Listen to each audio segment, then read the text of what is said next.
नए रिश्ते की शुरुआत। तुम्हारे पापा 2 दिन से बीमार हैं। थोड़ा उनके पास कुछ देर के लिए बैठ जाओ। तबीयत पूछ लो उनसे, कैसे हैं, क्या है। शिल्पा ने पति सुधीर से कहा। तुम देखभाल कर तो रही हो उनकी। उनके लिए जो मंगवाती हो वो मैं ला कर देता हूँ। इससे ज्यादा और क्या करूँ। तुम देखो या मैं देखूं, एक ही बात है। नहीं सुधीर, एक बात नहीं है। मैं कितना भी कर लूं, उनके लिए रहूंगी फिर भी बहू ही, दूसरे घर से आई हुई। तुम उनके बेटे हो। तुम्हारे पूछने से, उनके पास बैठने से बहुत फर्क पड़ेगा। उनका बेटा उनको देख रहा है, इस भावना से ही उनको संतुष्टि मिलेगी। कोई संतुष्टि मिलने वाली नहीं उनको, न ही उनको कोई फर्क पड़ता है। वो भावनाओं में बहने वाले इंसान नहीं है, न थे कभी। शिल्पा के बार बार समझाने का सुधीर पर कोई फर्क नहीं पड़ता था। 5 साल हो गए दोनों की शादी को। शिल्पा ने कभी भी ससुराल में वैसा माहौल नहीं देखा जैसा सामान्य परिवारों में होता है। माँ पापा के साथ बैठकर बात करना, कुछ पुराने किस्से कहानी याद करना, या साथ बैठकर खाना खाना। यहाँ तक कि बेटे अपनी माँ के बहुत करीब होते हैं, परंतु सुधीर कभी अपनी माँ से भी ज्यादा बात नहीं करता था। खींचा खींचा सा रहता था। एक ही बात दोहराता था, तुम देख तो रही हो। सास तो गुजर गई, परंतु ससुर जी के साथ भी सुधीर का व्यवहार वैसा ही बना रहा। सुधीर का अपने पिता से यूं मुंह फेर कर रहना शिल्पा को अच्छा नहीं लगता था। दोनों के बीच संवाद का एकमात्र कड़ी शिल्पा ही थी। शिल्पा इन अलग हुई कड़ियों को जोड़ने का पूरा प्रयास करती रहती थी। एक दिन शिल्पा ने सुधीर से यूं ही कह दिया, तुमको भी बेटा है, कल वो भी तुमसे ऐसा ही रूखा व्यवहार करेगा। बच्चे जो देखते हैं वही सीखते हैं। सही कहा तुमने, तभी तो मैं उसके साथ बहुत अच्छे से पेश आता हूँ, ताकि वो अपने दिल में अपने पिता को स्थान दे सके। मैं पिता न बनकर अगर दुश्मन की तरह व्यवहार करूँगा तो वो कहाँ मुझे अपना पिता मानेगा। ऐसा क्या किया था तुम्हारे पापा ने? छोटे में पढ़ाई के वक्त खास तौर पर मैथ पढ़ाते हुए छड़ी लेकर बैठते थे। खौफ के मारे निक्कर में ही सुसु निकल जाती थी।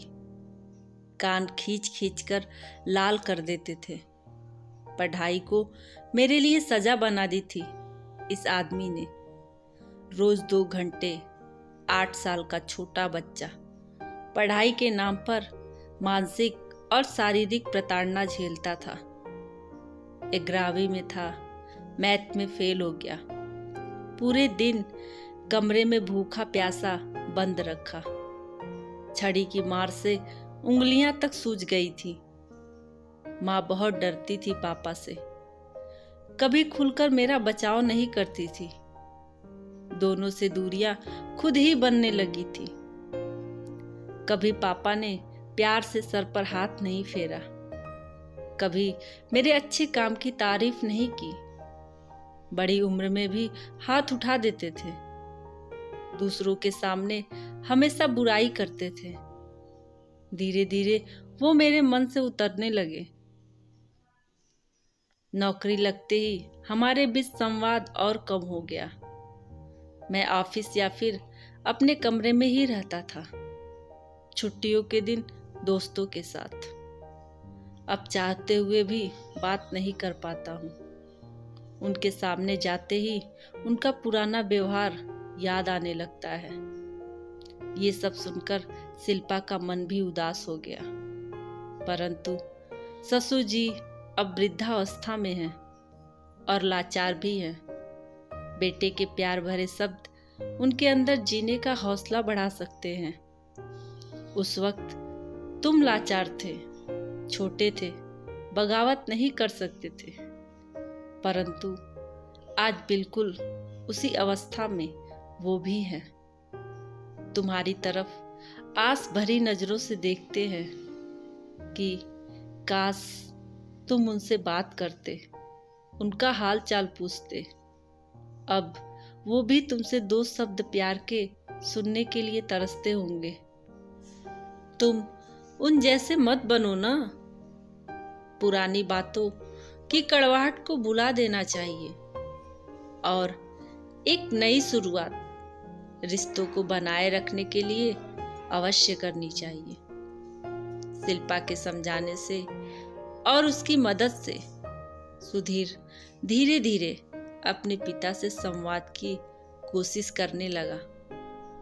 शिल्पा सुधीर को जबरदस्ती ससुर जी के पास कुछ बहाने से पूछने भेजती। सुधीर दरवाजे से ही पूछता, दवाई खाई आपने? आराम से लेट जाओ, दर्द होगा तो बता देना। जितना शिल्पा सिखाकर भेजती थी बस उतना ही पूछता था।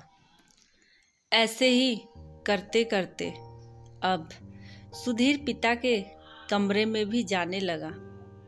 अपने हाथों से दवाई निकालकर देने लगा। धीरे धीरे उन्हें अपने कंधे का सहारा देकर धूप में बिठाने लगा और खुद भी साथ में बैठने लगा। इसी बीच सुधीर ने जब अपने प्रमोशन की खबर सुनाई तो पिता की आंखों में खुशी के आंसू थे। बुढ़ापा और बीमारी से कांपते हाथों को उठाकर सुधीर की पीठ क्या थपथपाई तो सुधीर के मन में वर्षों से जगा रोष भी पिघलकर आंखों के रास्ते बहने लगा। अपने पिता से प्यार और शाबाशी पाने की इच्छा किस बेटे को नहीं होती है। वही दबी इच्छा सुधीर की आज वर्षों बाद पूर्ण हुई थी। बेटा बड़ा हो या छोटा हो, पिता से हमेशा शाबाशी चाहेगा। थोड़ी देर के लिए सुधीर भी पिता के सामने छोटा बच्चा बन रो पड़ा। उधर पिता की आंखों से भी ग्लानि भरे आंसू बह रहे थे और शिल्पा की आंखें भी नम थी ये देखकर कि 2 टूटी हुई कड़ियां फिर से जुड़ गई और एक नए रिश्ते की शुरुआत के साथ परिवार की परिभाषा भी पूर्ण हो गई। आशा करती हूँ आपको ये कहानी पसंद आई होगी।